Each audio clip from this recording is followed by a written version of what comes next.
Diyos marahay na aldaw. Ako si Marilyn Berdin, 41 anyos, na taga Albay, Bicol. Nagtatrabaho ako sa ekonomiyang pantahanan, sa kolehiyo ng ekonomiyang pantahanan sa loob ng 23 anyos bilang sarong laboratorio technician 2.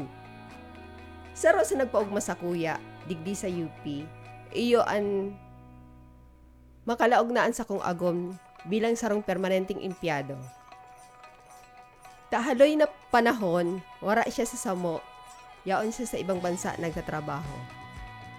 Ang sa kong mga aki nagdadarakula na, nagkaigwa ako rin kadipisilan, lalo pag sinda nagkakaigwan kamatian asin helang.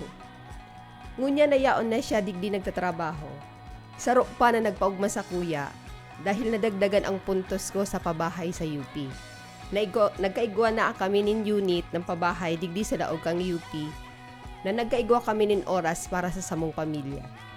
Bilang sarong magurang, kaugmahan ta na magkaigwa kita nin oras sa pamilya maski kita nagtatrabaho oro aldaw.